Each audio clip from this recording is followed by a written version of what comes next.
Next group हमें मिल जाता है यहाँ पे इलस्ट्रेशंस के नाम से और यहाँ पे जो भी चीज़ें आपको विजुअल्स वे में रिप्रेजेंट करना हो, टेक्स्ट को विजुअल्स देना हो, तो हम इस ग्रुप का यूज़ कर सकते हैं। और सबसे पहला ग्रुप हमें यहाँ पे शेप्स का मिल जाता है और शेप्स हम ऑलरेडी पढ़ चुके हैं। इसमें लास्ट ग्रुप है, इसको एनिमेशन और ट्रांजिशंस के साथ देखेंगे। और नेक्स्ट ऑप्शन आपको यहाँ पे मिल जाता है आइकन्स। आइकन्स इंसर्ट करने के लिए हम इस पर क्लिक कर सकते हैं। क्लिक करने के बाद यहाँ से जिस टाइप का भी आपको आइकन चाहिए होगा वो आइकन आप यहाँ पे कैटेगराइज कर सकते हो। जैसे कि कॉमर्स का आपको आइकन मिल जाएगा। कॉमर्स के आइकन्स आपको यहाँ पे मिल जाएंगे। और अगर हम नेचर पे क्लिक करेंगे तो नेचर के रिलेटेड आइकन्स, और सेम इसी तरह अपैरल होगा, और सेम इसी तरह एनालिटिक्स होगा, और इसी तरह सिक्योरिटी। तो आपको जिस टाइप का भी आइकन चाहिए इजीली आपको यहाँ पे मिल जाएगा। आइकन को सेलेक्ट कर लो, इंसर्ट पे क्लिक करोगे, यही आइकन ही आपके प्रेजेंटेशन को खूबसूरत बना सकता। तो सबसे पहले फिर हमने एक दफ़ा क्लिक करना है, ये एक दफ़ा गड़बड़ कर लेता है। तो हम यहाँ पे कोई भी एक आइकन सेलेक्ट करके इंसर्ट पे क्लिक करते हैं, आइकन आ जाता है। और उसके बाद आप इसे बड़ा कर सकते हो, कहीं पे भी लगा सकते हो, अपने टेक्स्ट के साथ इसे यूज़ कर सकते हो और एडिटिंग के ऑप्शंस भी आपको मिल जाते हैं। नेक्स्ट ऑप्शन आपको यहाँ पे मिल जाएगा 3D मॉडल्स के नाम से। यहाँ से हम 3D मॉडल्स इंसर्ट कर सकते हैं। अगर आपने पहले से इसे डाउनलोड किया होगा कोई 3D मॉडल तो आप यहाँ से उसे इंसर्ट कर लें, नहीं तो हम यहाँ पे क्लिक करके स्टॉक इमेजेस का यूज़ कर सकते हैं, स्टॉक 3D मॉडल्स का यूज़ कर सकते हैं। तो इंटरनेट से यहाँ पे लोड किया जाएगा 3D मॉडल्स। तो इसमें से जिस टाइप का भी 3D मॉडल आपको चाहिए होगा आप क्लिक कर लें। ये बायोलॉजी के 3D मॉडल्स हमें मिल रहे होंगे। इनमें से जो भी 3D मॉडल हमें चाहिए होगा, जैसे कि हम यहाँ पे हार्ट उठाते, इसे हटाते, पता नहीं ये क्या है, या तो पैर इसे उठाते हैं, इसे हटाते हैं। हमें हार्ट का भी फ़िलहाल यहाँ पे समझ आ रहा है। तो यहाँ पे डिफरेंट टाइप के आपके पास 3D मॉडल्स है। जो भी 3D मॉडल आपको चाहिए होगा आप सेलेक्ट कर लो। सिलेक्शन के बाद इंसर्ट पे क्लिक कर लो, ये कुछ लोडिंग कर लेगा। तो ये हमेशा इंटरनेट के ऊपर भी डिपेंड करता है। अगर आपका इंटरनेट स्पीड अच्छी होगी तो 3D मॉडल्स बहुत ही जल्द यहाँ पे लोड किए जाएंगे। तो फिलहाल यहाँ पे 3D मॉडल्स इंसर्ट हो चुके हैं। यहाँ पे जो हार्ट का 3D मॉडल हमने इंसर्ट कर ली, ये यहाँ पे बीट भी कर रहा है और यहाँ से हम इसे स्टॉप कर सकते हैं, वापस प्ले कर सकते हैं। इस पर क्लिक करके दरमियान में आपको आइकन मिलेगा। इस आइकन के थ्रू आप 3D मॉडल को घुमा सकते हो। सेम इसी तरह इसके बीच में भी आपको आइकन मिलेगा। आप 3D मॉडल को अपने हिसाब से जिस एंगल में भी घुमाना चाहते हो, रखना चाहते हो तो घुमा सकते हो। और अगर आप 3D मॉडल पे क्लिक करते हैं, जैसे कि इस पर मैंने क्लिक कर लिया, इसका साइज़ हम यहाँ पे बढ़ा सकते हैं, कम कर सकते हैं, रोटेट कर सकते हैं। और जैसे आप इस पर क्लिक करते हो 3D मॉडल के यहाँ पे आपको ऑप्शंस भी मिल जाएंगे। इन ऑप्शंस के थ्रू आप 3D मॉडल को वापस चेंज कर सकते हो, नया 3D मॉडल इंसर्ट कर सकते हो। 3D मॉडल को अगर आपने यहाँ पे चेंज किया होगा, कुछ फॉर्मेटिंग आपने उस पर अप्लाई किए होंगे, तो अगर आपने उसे वापस रिसीट करना है तो इस बटन पे क्लिक करने से आप वापस उसे रिसीट कर सकते हो। और अगर इसके रिलेटेड मजीद इंफॉर्मेशन देना है तो ऑल टेक्स्ट पर इसमें एक ऑप्शन आपको मिल जाता है पेन एंड जूम। हम इस पर क्लिक करते हैं। क्लिक करने के बाद आपको यहाँ पे छोटा सा जूम का बटन मिल जाएगा। इसके थ्रू 3D मॉडल को आप जूम आउट और जूम इन कर सकते हो। तो आपको जितना भी एरिया चाहिए होगा इस 3D मॉडल का वो इजीली आप इसके थ्रू सेलेक्ट कर लो, वापस इसे यहाँ से डिसेबल कर लो। सेम इसी तरह हम यहाँ पे हार्ट के साथ कर सकते हैं। तो हार्ट को सेलेक्ट करते हैं, 3D मॉडल पे क्लिक करेंगे। क्लिक करने के बाद डिफरेंट एंगल्स होंगे, जिस एंगल को भी आपने यहाँ पे रिप्रेजेंट करना है वो आप यहाँ से उठा लें। उसके जस्ट बाद हम यहाँ पे पेन एंड जूम पे क्लिक करते हैं। यहाँ से इसे जूम इन कर सकते हैं, जूम आउट कर सकते हैं। तो जो भी एंगल आपको यहाँ पे इसका चाहिए होगा वो एंगल यहाँ से सेलेक्ट कर लो और वापस इस ऑप्शन को डिसेबल कर लो। अब अगर आप इसे मूव करोगे तो सिर्फ यहाँ पे ऑब्जेक्ट ही मूव हो रहा होगा। तो उम्मीद करता हूँ आपको यहाँ पे 3D मॉडल समझ आ चुके होंगे। 3D मॉडल्स के लिए हमने यहाँ पे इंसर्ट टैब में इलस्ट्रेशंस ग्रुप में से ये ऑप्शन यूज़ कर लिया। नेक्स्ट आपको मिल जाता है यहाँ पे स्मार्ट आर्ट। अगर हमने डेटा को, टेक्सचुअल डेटा को हमने यहाँ पे कन्वर्ट करना है शेप्स में, विजुअल्स उसे देने हैं, तो हम इस ऑप्शन का और इस ऑप्शन का यूज़ कर सकते हैं। ये मेनली हम यूज़ करते हैं टेक्स्ट के लिए और इसमें हम नंबर्स के साथ काम कर रहे होते। तो सबसे पहले स्मार्ट आर्ट पे क्लिक करते हैं। यहाँ पे बहुत सारे टाइप के आपको स्मार्ट आर्ट मिल जाएंगे। ऑल पे क्लिक करने से देख सकते हो बहुत सारे स्मार्ट आर्ट है। आपने हमेशा अपने डेटा को किसी AI टूल को दे देना है, वो आपको अच्छे से गाइड करेगा कि आपके डेटा के लिए कौन सा स्मार्ट आर्ट सबसे परफेक्ट रहेगा और अच्छा रहेगा। पर यहाँ पे वही स्मार्ट आर्ट आप उठाओगे जो आपके डेटा को अच्छे से रिप्रेजेंट कर सकता। तो यहाँ पे हम पिरामिड में से ये वाला पिरामिड सेलेक्ट करते हैं, या तो फिर अपोजिट वाला पिरामिड सेलेक्ट करते हैं। ये इन्वर्टेड पिरामिड है, ओके पे क्लिक करेंगे, पिरामिड आ चुका है। अब इसके टेक्स्ट को एडिट करने के लिए आप यहाँ पे स्मार्ट आर्ट डिज़ाइन, जो आपको यहाँ पे स्मार्ट आर्ट के साथ ही मिल जाता है, और आप यहाँ से टेक्स्ट पैनल को इनेबल कर लें। अब यहाँ पे आप अपने टेक्स्ट बॉक्सेस का जो टेक्स्ट है वो यहाँ से एडिट कर सकते हो। और इसके अलावा किसी भी टेक्स्ट बॉक्स पे डायरेक्टली भी अगर क्लिक करोगे तो यहाँ से भी आप टेक्स्ट को एडिट कर सकते हो। ये वाले जो प्लस सिंबल्स है इनके थ्रू आप बिफोर और आफ्टर शेप्स ऐड कर सकते हो इसी तरह का। तो हम इस पर क्लिक करेंगे तो इसे ऊपर शेप आ चुका है, इस पर क्लिक करेंगे तो इसे जस्ट नीचे शेप आ चुका होगा। हम इस पर क्लिक करके यहाँ पे वर्ल्ड लिखते हैं और फिर यहाँ पे क्लिक करके लिखते हैं कंट्री, और फिर यहाँ पे क्लिक करके मैं मेंशन करता हूँ स्टेट, और फिर यहाँ पे क्लिक करके मैं मेंशन करता हूँ सिटी। अब नीचे मुझे और भी शेप्स चाहिए तो क्लिक करते हैं। सिटी के बाद यहाँ पे हम ऐड करते हैं एरिया को। अब यहाँ पे कुछ चीज़ों के मैंने यहाँ पे दुनिया में से नाम उठा के लिख लिया है और यहाँ पे हमारे पास स्मार्ट आर्ट तैयार है। अब इस स्मार्ट आर्ट को खूबसूरत भी तो करना है, तो सबसे पहले ये जो टेक्स्ट आ रहा है एरिया का, इसको हम यहाँ पे छोटा कर लेते हैं क्योंकि ये शेप से बाहर निकल रहा है। थोड़ा सा मज़ीद यहाँ पे इसे छोटा करना चाहेंगे। और इसके बाद अगर अलाइनमेंट देनी है इसे तो डबल क्लिक करके इसे सेलेक्ट करेंगे। वर्टिकल एंड हॉरिजॉन्टल अलाइनमेंट आपके पास है, जो भी आपको ठीक लगे। तो फिलहाल यहाँ पे टॉप वाला अलाइनमेंट इसे देना चाहेंगे। और इसके जस्ट बाद हमने यहाँ पे इसे मज़ीद एडिट करने के लिए इसे सेलेक्ट कर लो स्मार्ट आर्ट को, और आप चले जाए यहाँ पे स्मार्ट आर्ट डिज़ाइन की तरफ। यहाँ से कलर सेलेक्ट कर लो। यहाँ पे आपके पास लेआउट्स होंगे इसके, आप यहाँ से लेआउट सेलेक्ट कर सकते हो। और उसके जस्ट बाद आपको कहीं पे भी कोई शेप चाहिए होगा, जैसे कि एरिया के जस्ट बाद मुझे एक और शेप चाहिए तो क्लिक करके नया शेप ऐड कर सकते हैं।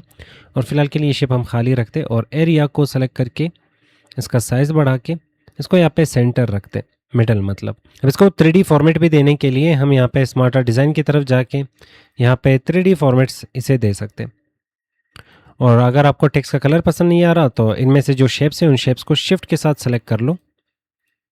सिलेक्शन के बाद हम वापस चले जाएंगे फॉर्मेट की तरफ और यहाँ पे ये ग्रुप होगा टेक्स्ट के साथ काम करने के लिए। हम यहाँ से टेक्स्ट का कलर चेंज कर सकते हैं, आपको जो भी कलर ठीक लगे। फिलहाल मैं यहाँ पे रेड सेलेक्ट करता हूँ। ये टेक्स्ट आप डायरेक्टली भी मेंशन कर सकते थे, रिप्रेजेंट कर सकते थे लिस्ट बना के, पर यहाँ पे खूबसूरती के लिए हम हमेशा यूज़ करते हैं स्मार्ट आर्ट एंड चार्ट को। अब चार्ट का एग्जांपल लेते हैं तो इसके लिए मैं यहाँ पे इसे डिलीट मार लेता हूँ। नेक्स्ट ऑप्शन हमें यहाँ पे मिल जाता है चार्ट के नाम से। इसके थ्रू भी हम अपने नॉर्मल से डेटा को, रॉ डेटा को विजुअल्स में कन्वर्ट कर सकते हैं। तो आपको यहाँ पे जो भी डेटा मिल जाती है, अगर उसमें नंबर्स आ रहा है तो हम यहाँ पे चार्ट में वो डेटा दिखा सकते हैं। पर आपको यहाँ पे हेल्प लेना होगा एआई का, क्योंकि स्टार्ट में आपको यहाँ पे आइडिया नहीं होती, क्योंकि इतने सारे यहाँ पे चार्ट्स है, आप कंफ्यूज हो जाओगे कि इनमें से कौन सा चार्ट मैं अपने डेटा के लिए सेलेक्ट कर लूँ। तो इसके लिए आप एआई का हेल्प ले सकते हो। एआई को अपना डेटा दे दो और कह दो कि इसमें से मुझे कौन सा चार्ट अपने डेटा के लिए सेलेक्ट करना है। वही चार्ट आप यहाँ पे सेलेक्ट करोगे जो आपके डेटा को ठीक से रिप्रेजेंट कर सकता। तो मीनिंगफुल चार्ट हम यहाँ से उठाएंगे। तो फिलहाल अगर हमने किसी भी चीज़ का स्टॉक दिखाना है कि स्टॉक पहले यहाँ पे था फिर उसके बाद ऊपर चला गया वगैरह, तो इसके लिए मैं यहाँ पे लाइन उठा रहा हूँ और लाइन में से ये सेकंड वाला जो ऑप्शन है इस पर क्लिक कर रहा हूँ। अब देख लेना जो भी आपके पास ये जो लाइंस वाले चार्ट्स है इनमें से जो भी डेटा आपका ठीक से दिखा सकता है वही सेलेक्ट कर लो। फिलहाल मैंने यहाँ पे सेकंड वाला सेलेक्ट कर लिया जिसका नाम है स्टैक्ड लाइन, और ओके पे क्लिक करते हैं। क्लिक करने के बाद हमारे सामने यहाँ पे एक्सेल का शीट आ जाएगा और यहाँ पे नीचे हमारा चार्ट। अगर एक्सेल का शीट आपसे गायब हो जाता है, एडिट डेटा पे क्लिक कर लो, वापस आपके सामने एक्सेल का शीट आ जाएगा। इसका आप हाइट बढ़ा सकते हो, कंट्रोल के साथ माउस का व्हीलर घुमा लो, जूम कर सकते हो। और अब हमें यहाँ पे सबसे पहले इस साइड पे ईयर्स के नाम दे देने, जैसे कि स्टॉक 2022 में कहाँ पे थे, 2023 में कहाँ पे थे, 2024 में कहाँ पे थे, और फिर 2025 में कहाँ पे थे। ये जो सीरीज़ लिखे हुए आ रहा है इनको मुझे यहाँ पे रिजेक्ट करना है, क्योंकि मुझे एक ही चीज़ का यहाँ पे प्राइस दिखानी है। अगर आपके पास मल्टीपल प्रोडक्ट्स होंगे तो आप मल्टीपल प्रोडक्ट्स यहाँ पे दिखा सकते हो। फिलहाल सीरीज़ 1 को रहने देंगे। यहाँ पे ऊपर से सी और डी को सेलेक्ट करके इन पे राइट क्लिक करेंगे, डिलीट पे क्लिक करेंगे, ये डिलीट हो जाएंगे। अब सीरीज़ 1 की जगह पे हम यहाँ पे लिखते हैं ईयर्स, और इसके बाद यहाँ पे हमने वो प्राइसेस मेंशन करने हैं कि कहाँ पे था और फिर कहाँ चला गया। तो मान लें कोई प्रोडक्ट स्टार्ट हुआ 80 से, फिर उसके बाद 2023 में 120 पे चला गया, फिर 150 पे चला गया, अब 200 उसकी प्राइस है। जब आपका यहाँ पे डेटा एंट्री हो चुकी है इसके बाद इसे क्लोज मार लो। अब यहाँ पे ऊपर हमें ईयर्स दिख रहा होगा, इस पर डबल क्लिक करके इसका जो टेक्स्ट है वो मांग के चलते हैं कि हम यहाँ पे MS ऑफिस का नाम दे देते हैं इसे, कि MS ऑफिस का यहाँ पे जो प्राइस था वो 2022 में 50 और 100 के बीच में था, 2023 में 150 और 100 के बीच में था, और फिर 2024 में ऑलमोस्ट ये 150 क्रॉस कर गया, और फिर 2025 में ये पहुंच चुका है 200 की तरफ। अब अगर आप इसे मज़ीद एडिट करना चाहते हो, मज़ीद बेहतर बनाना चाहते हो, तो आप यहाँ पे यूज़ कर सकते हो चार्ट डिज़ाइन का। यहाँ पे डिफरेंट टाइप के आपके पास डिज़ाइन आ जाएंगे, इनमें से जो भी डिज़ाइन आपको ठीक लगे आप वो डिज़ाइन सिंगल क्लिक से अपने चार्ट पे अप्लाई कर सकते हो। और यहाँ पे नंबर चले गए, डायरेक्ट आपको नंबर इन बुलेट्स में ही दिखाया जा रहा है कि 80 2022 में 80 प्राइस था, फिर चला गया 120, फिर चला गया 150, और फिर चला गया ये 200 की तरफ। अब यहाँ पे ऑप्शंस बहुत सारे हैं, जैसे कि क्विक लेआउट में से आप यहाँ पे लेआउट चेंज कर सकते हो, जो भी लेआउट आपको ठीक लगे आप यहाँ पे उस लेआउट पे क्लिक कर ले। और यहाँ पे ऐड चार्ट एलिमेंट्स, चार्ट में से कौन से एलिमेंट आपको चाहिए कौन से नहीं चाहिए एडिट और डिलीट कर सकते हो। और primary and horizontal axis title के लिए, और इसके बाद यहाँ पे आ जाएगा चार्ट के टाइटल, चार्ट का टाइटल नहीं चाहिए या चाहिए होगा, और इसके बाद डेटा के लेबल्स, कहाँ पे दिखाना है, कैसे दिखाना है, वो आप यहाँ से डिसाइड कर सकते हो। फिर आ जाएगा आपके पास डेटा का टेबल। डेटा का टेबल आपको कैसे दिखाना है या नहीं दिखाना। फिर आ जाता है एरर बार्स, और फिर आ जाएगा यहाँ पे ग्रिड लाइंस, उसके जस्ट बाद लेजेंड्स आ जाएंगे। तो मतलब हर एक चीज़ यहाँ पे आपको प्रीव्यू दिखा रहा है कि मेरा काम क्या है। क्या आपको ये चीज़ पसंद आ रही है तो क्लिक कर लो, नहीं तो फिर नन पे क्लिक करने से आप उसे रिमूव मार सकते हो। तो हम यहाँ पे ये वाला ऑप्शन ड्रॉप लाइंस पे क्लिक करेंगे, ये अप्लाई हो जाएगा। उसके बाद यहाँ पे क्विक लेआउट्स पे क्लिक करके आप यहाँ पे डिफरेंट टाइप के क्विक लेआउट्स उठा सकते हो। और फिर आ जाएगा यहाँ पे कलर पसंद नहीं आ रहा तो कलर चेंज कर सकते हो। और फिर आ जाएगा आपके पास चार्ट के स्टाइल्स, डिफरेंट टाइप के आपको यहाँ पे चार्ट के स्टाइल्स मिल जाएंगे। जो भी स्टाइल आपको ठीक लगे क्लिक कर लो, वो स्टाइल आपकी चार्ट पे अप्लाई हो जाएगा। और फिर आ जाएगा यहाँ पे स्विच रोज टू कॉलम। अगर आपका डेटा कॉलम्स में आ रहा है रो में कन्वर्ट कर लो, रो में आ रहा है कॉलम्स में कन्वर्ट कर लो। इसके लिए हम यहाँ पे एडिट डेटा पे क्लिक करते हैं। क्लिक करने के बाद ये ऑप्शन यहाँ से इनेबल हो जाता है, और जैसे इस पर क्लिक करेंगे तो ये हमारा जो डेटा है वो रो से कॉलम और कॉलम से रो में कन्वर्ट कर लेगा। फिलहाल के लिए इसे क्लोज मार लेते हैं। कंट्रोल जी, इसने हमारे डेटा को ख़राब कर लिया। कंट्रोल जी से हम पीछे जा सकते हैं। आप यहाँ पे लिमिट भी दिखा सकते हो कि इस वक्त 150 यहाँ पे लिमिट दिखा रहा है और स्टार्ट हो रहा है ये 50 और 0 से 1। आप यहाँ पे ये जो एरिया है इस पर डबल क्लिक कर लो। डबल क्लिक करने के बाद मिनिमम वैल्यू 0 आ रही है, पर ये स्टार्ट ले चुका है 80 से, तो हम यहाँ पे मिनिमम वैल्यू 50 दिखा सकते हैं और फिर मैक्सिमम वैल्यू 300 में यहाँ पे दिखा देता हूँ। तो यहाँ पे आप देख सकते हैं ये जो साइड की नंबर्स है वो भी एडिट हो चुके हैं। और फिर सेलेक्ट डेटा, कौन सा डेटा दिखाना है कौन सा नहीं दिखाना, उनका आप यहाँ पे चेक हटा और लगा सकते हो। 2022 का डेटा नहीं दिखाना, ओके पे क्लिक कर लो, उसका डेटा यहाँ पे नीचे से गायब हो चुकी है। वापस लेके आना है तो हम यहाँ पे सेलेक्ट डेटा पे क्लिक करेंगे, ये चेक वापस लगा लेंगे, ओके पे क्लिक करेंगे, डेटा वापस आ जाएगी। और अगर आप डेटा को वापस एडिट करना चाहते हो तो एडिट डेटा पे क्लिक कर लो, आपके सामने एक्सेल का शीट आ जाएगा। इस एक्सेल की शीट में आप डेटा को एडिट कर ले और इसे क्लोज कर ले। और फिर नेक्स्ट ऑप्शन आपके पास आ रहा है रिफ्रेश डेटा। अगर डेटा कहीं और से आ रहा है, डेटाबेस से आ रहा है या तो फिर ऑनलाइन किसी प्लेटफॉर्म से आ रहा है, आप रिफ्रेश करना चाहते हो कि उसमें अपडेट हो चुकी है, यहाँ पे भी वो अपडेट रिफ्लेक्ट कर ले, तो ये ऑप्शन। और फिर चार्ट पसंद नहीं आ रहा, चेंज चार्ट टाइप पे क्लिक कर लो। आप यहाँ पे डिफरेंट टाइप के चार्ट सेलेक्ट कर सकते हो, ओके पे क्लिक करोगे। अगर ठीक लग रहा है तो सही, नहीं तो आप यहाँ से कोई भी चार्ट उठा सकते हो जो आपके डेटा को अच्छे से दिखा सके।